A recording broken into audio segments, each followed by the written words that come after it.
Hello everybody and welcome back to the channel for today's video. I wanted to talk to you about what it's like when two narcissists get together. So let's jump in.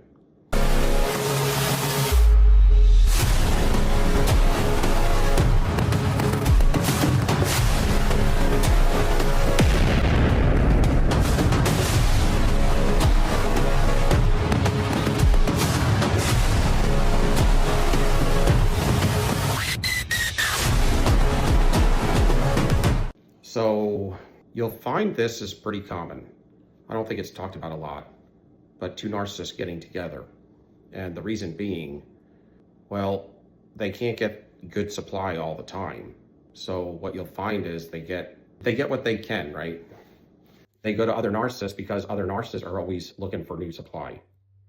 And a lot of times if they fill up from empathic supply, it seems like the next person they go to is another narcissist. And they will burn down the world and then come back to the empath to re-up their love. And the other narcissist may be future faking them and trauma bonding them as well, because they can get trauma bonded. And that individual may be married and future faking that they're going to get divorced or something. That's kind of a typical type of future fake a narcissist would tell people.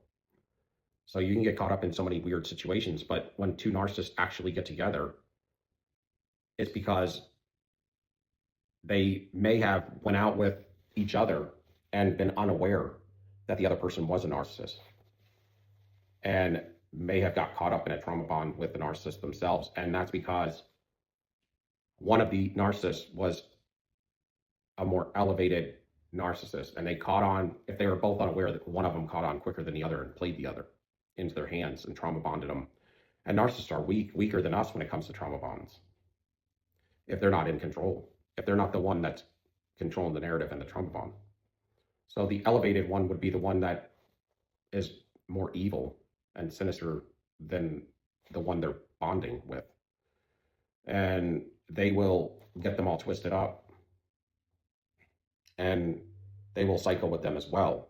But say a greater narcissist with a lesser narcissist, they're going to keep them in the terms of competition and stuff like that. What'll happen is, so they'll end up doing the same thing. They'll get back together.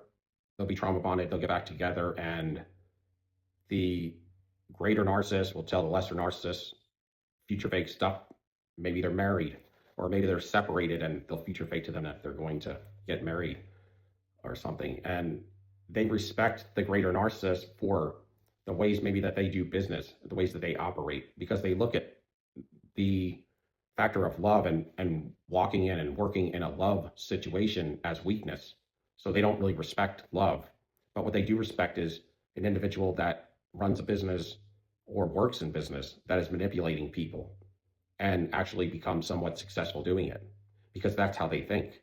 So they look up to more of the criminal aspect of the greater narcissist, and they may get involved with them, because if it's like a honeypot that not only this individual is doing it, if it's a corruption type thing, then they're going to want in on it eventually, because it's easy money, things like that. But what you'll find is the greater narcissist, depending on how corrupt they are, they will do anything. There's no bounds to what a narcissist will do. But narcissists, they'll end up having a great time in the very beginning. They'll love bomb each other, and then they'll end up getting bored because there's an infatuation point in time in the very beginning. But then the narcissist always gets bored. So then they'll get bored and they'll start looking to cheat. And eventually, when they start coming back together over and over, they start to realize, or they realize after the first cycle, that it is a narcissist they're with. Or they may not be able to put a title to it, just like we weren't putting a title to it. And if you can't put a title to something, then you can't look up information on it. They used to just call narcissists players. I'm a player, but that doesn't really tell you much. And a lot of times people don't take that term very seriously. I mean, because people that weren't players would say they were a player because they thought it was cool. But when you could put it to some sort of like a diagnosis, then you can look up what that diagnosis entails, and you can get knowledge about how that diagnosis acts and operates. And when you really find out how they act and operate and all the red flags, you want to run away. But if you're trauma bonded, you're going to stay with them. But so a lot of times two narcissists can get together and not know that they're narcissists or know what a narcissist is either. They know they're different. They know they're using people and they know they're evil or they're operating in evil ways, but they, they don't, it's just different when you can put a title to it and you can start looking up information on it. So they may know they're toxic. There you go. But still, knowing somebody's toxic, but when you know they're fixed and toxic and you know the red flags and you know what they do and that they never change and that they always cheat and they always manipulate, lie, and steal and whatever, and you can look up this kind of knowledgeable information and learn it, and you'd be like, wow. And they tell you they love you, but they never think that way in their head. When you know they're using you and abusing you according to the information, and without the information, you don't know what they're actually thinking. But this is information gathered by multiple sources. Some of it's true and some of it's not. Some of it's a theory. A lot of it is still somewhat theory based, but I think the origin of it, or how it starts, derives, and comes from, that sort of stuff is what is a little bit more fuzzy in theory, in my opinion, or questionably true. But how they act and operate and things like that are pretty much fact. So it's basically what happens. I mean, they will drug them sometimes, get them addicted to a drug. These are things they will do, is what I'm saying. And get them, they have to control people. And so what I'm getting at is you can control an empath. If they're unawoke, you're either going to be able to control them, or they're going to be awoke enough, or they love themselves enough to where they're going to get out of it before they get under some sort of control or bondage with a narcissist. The ones that get caught up in the situation are the ones that came out of these families as well. They just didn't become a narcissist like us. We became the scapegoat, black sheep, the one that was groomed to deal with this stuff, unbeknownst to us. So somebody who's healthy is not going to stay long enough. But in the case of another narcissist, they would stick around because this person's got money, riches, and they could take them on some trips. Or the other thing is when narcissists can't find supply, they could always go to the other narcissist. So they're kind of like a support system for them, a supply source, support system. And if they have looks to them, then say the rich narcissist is dating the, let's say male and female, the rich male narcissist, or the hustler narcissist is dating the hustler female narcissist, but the female narcissist is trading sex for money. So they come together like that, and their support system, when neither one of them has a source of supply to go to, they always have each other. And they can team up for different situations to take down other people, to manipulate others, have a friend group. They do things like that. But a narcissist, it's harder to control because they operate very similar and they're rogue. They don't want nobody to control them, right? So for the greater narcissist, or even the lesser narcissist could do this, but for one to control the other or attempt to gain control, they start heavily manipulating each other. And it could get to a point to where they may drug them, get them addicted to some kind of a highly addictive drug, or get them sick or poison them. Maybe not to death, but poison them. Sometimes even not to unalive them, but sometimes even to poison them to unalive them, depending on what the heck they're doing or how corrupt they are. But they will have this constant effort to maintain power and control over the other. And because that doesn't occur, because they're always clashing, the greater narcissist may have some power and control over the individual, but this individual will fight tooth and nail until they have to call the police every night, and they'll have to break up. They may get very violent with each other, and over time can, get to where somebody can get hurt and have those real dangerous type relationships. And then they know they're both cheaters. So what they'll end up doing when they recycle is they'll recycle with each other, and they'll try to manipulate whoever that they're disengaged with, or even when they're separated from them, they're going to be in competition with their supply sources as well. So they'll make sure that they try to manipulate those to be on top as well.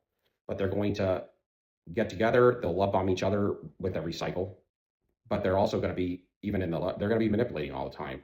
And at some point, they won't trust each other through that cycle, and they'll just stop talking. There'll be nothing. they'll just be quiet and getting on their phones cheating. It's kind of like they're just residing in the same home, but they're not giving any information out because they know they're both going to manipulate any information that they can learn from them. They're going to be looking in each other's phones and they're going to be sneaking around. So it's just kind of going to be just, they're not even going to be wanting to probably do it. And then they'll separate again. And then when they get weak to that trauma bond, they'll come back just like we did or would. But the abuse for a narcissist, it really comes at them when you get two together. They usually destroy each other. It's weird because they can kind of respect each other in certain sort of ways. But for the empath, they don't respect them at all. They only respect the empath when they separate and cut them off completely. They're forced to. And it's something that they don't expect. Because a lot of empaths stick around all the time and stay forever. But it depends on what kind of empath you are or what you decide you're going to be. What they call individuals that sometimes will, I don't like the term, but sometimes people that stand up for themselves that are empaths, typically they'd call them like a dark empath, to where they understand both sides of the spectrum. They just choose to walk in the light. It's like they know how to, or they get healthy. A healthy empath would probably be called some sort of a dark empath to the titling of things, because you're respecting yourself, loving yourself, and cutting them off. You become like you put them on ice. And they don't like that. You give them indifference. You don't care anything about them. I don't want to talk to you. Even if you come to me, I'm going to just look at you funny. And when they get nothing from you, not anger, not hate, not rage, not falling for the traps of love, or you don't get fearful or fawn or freeze, they have to get something. Something makes them know that they have some kind of significance into your life, or a pathway back in, or some kind of influence. But when they have no influence on your life, they can come find you somewhere and you're going to give them nothing. They can call you and you're not going to pick up the phone. They can talk about you and you're going to hear from a third party and you're not going to say a word because you don't care. And a lot of times people eventually find out that they're just manipulators. Nobody trusts them. Nobody believes a word out of their mouth. I mean, that hurts if someone tries to smear your name up sometimes, but eventually it's like they look like a clown. Sometimes the only person that thought they were respectful was you, until you figured it out. But people figure these individuals out, and that's why eventually they get lower and lower supply, and their standards get worse over the years because they get addicted to things. They get addicted to sometimes highly addictive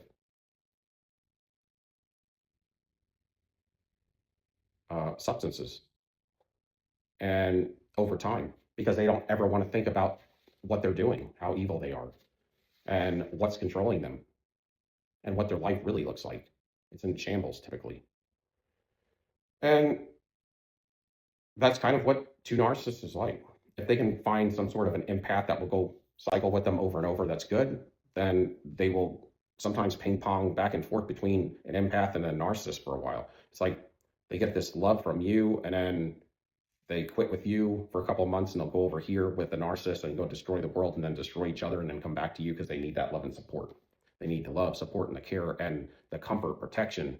They need your sympathy and empathy. They need your validation, because your validation matters, because you tell the truth. So they like what you give. They love it. But they don't respect you because you turned into allowing yourself to get your life wrecked for them. And they know that they're playing you. They know that you're stupid for staying with them, but you keep continually doing it. But at least with another narcissist, they can respect that they're manipulating and using people to maybe get ahead or whatever. They respect that a little bit because that's the way they think, because they're evil as well. And then, like I said, they'll have the other sources of supply. The guy that's like 30 or 40 years older than them, because he will take care of them, buy them things, and they'll have to have relations with them, and they'll have to bite the bullet and do it. They may not like it, but what they get from it is some sort of supply when they have no supply. And that individual may take them on a trip once in a while and may give them money or pay some of their utilities or something, or allow them a place to stay when they have no place to stay or nowhere to go. They have an open door policy with that person. And then they may have the supply sources that are almost homeless and they're really ratty. But again, that person can't get a girlfriend or a boyfriend. It's very hard for them. One, different than their current standard, at least what it looks like. So this person may look like a higher elevated standard than this individual that's almost homeless. But when you compare apples to apples, inside, they may be the same. They may be just as trashy. In fact, they are. Or this individual, just because they're almost homeless, they're not, they may not be as trashy. They may not be trashy at all. But to them, it's like they're into it. It could be it depends on if they, so it would be like looks, money, and relations. So that's kind of what happens. Those are the kinds that they always have. And then they may get new supply sources, but if the healthy ones are going to give up on them quick, or if the other individual deals with unhealthy situations, they may have a lot more options if they're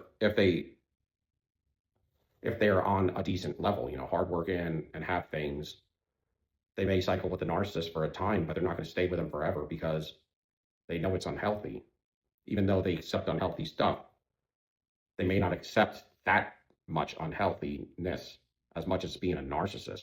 They may accept typically somebody who is maybe more, they would get more of the cases of narcissistic people with narcissistic attributes, but not fully narcissists, or something like an avoidant or something.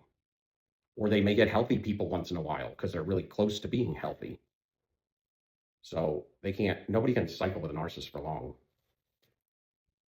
The borderline is somebody that ends up with a narcissist sometimes for relationships for long term because they can take brutal amounts of abuse and still stick it out with the narcissist because they're similar. But the borderline has the ability to feel empathy somewhat. But they are in the cluster Bs. To me, you don't want any of them, but that's what you will find. The one that gets mostly trauma bonded to a narcissist that you will find the most typical is the borderline. And the borderline is somebody that you can marry and they may not cheat on you. They do cheat, but they won't cheat on you sometimes. Most of the time, what I've seen, they won't cheat on you until things get rocky. But if you try to regulate them, if you are always constantly trying to regulate them and you are able to do it, even though it destroys you, then they will stick it out with you. And what I found, they won't cheat on you until when things get rocky, then they'll cheat on you like that. And they usually don't, I don't know, the ones I've been with didn't have third-party relationships. So borderline is a little bit better, but they're just as destructive, man, when it comes to emotionally. They may be more destructive.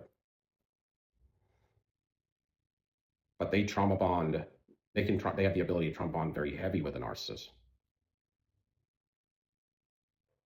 And they may give them somewhat of a factor of loyalty, but it's very destructive.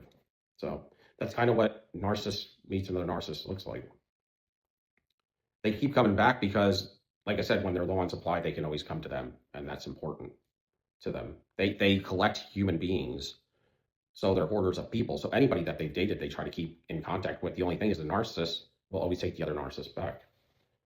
They're not going to turn down supply, period. And the other thing with two narcissists, there's something else I wanted to say. Oh, when it doesn't matter either way, whenever one narcissist doesn't ever get power and control over the other, or it switches, they're going to constantly come back to that relationship like a compass. They're going to come back and try to gain power and control over that person. So it's always going to be one coming back to the other coming back to the one to defeat. But when it comes to the empath, until the empath awakens or becomes awoke or decides to love themselves and makes a change, they're always going to be in control over that person. So it's a little different. And they can get this person to be a little bit more thirsty than, say, another narcissist. Although narcissists can get heavily jealous and envious. So just like a narcissist would sabotage you when you leave the relationship, they also sabotage each other heavily. They get into big bouts of division. Two narcissists in a home is never good. It's never good. It's very volatile, but it happens a lot. And sometimes if they can get with a certain type of narcissist, they can get to certain kind of alignments or agreements. Sometimes, like when they may agree to get married, but it's not for the same reasons. And as long as those agreements stay the way they were supposed to be, then they can just act out being married. It's almost like a business deal or something. So you see that sometimes as well. And those could last. But eventually, one of them's going to get jealous and envious. And it's going to eventually turn into that. But the problem with two narcissists, too, is they're going to be lazy. And they're going to have a lot of violence coming to them because they have negative karma always reaping on them. So they would have to have outside, and that's what they would do. They would be married, but they would have third-party relationships like crazy because you're not going to get supply from another narcissist. It's not going to lift you up. Very, very little. That's why they need empathic people, innocent people, or they like to have children because children are innocent. They pull a lot of supply off children that they don't speak about a lot of times. And that's why you'll see children coming out of abusive homes because not only are narcissists weird and do incredibly terrible things to children that I don't even want to speak on, but what else you will find is they love that innocent energy because if they can cloak themselves in innocent childlike energy, they can convince everybody out there that they're innocent. When they're not, they could just really did this mega crime yesterday, but you're not going to see it. You're not going to see it because they're wearing childlike energy. And that's why you see so much child abuse. It comes from the narcissist, period. Thank you for watching. Until next time, soldier up. Peace, we out.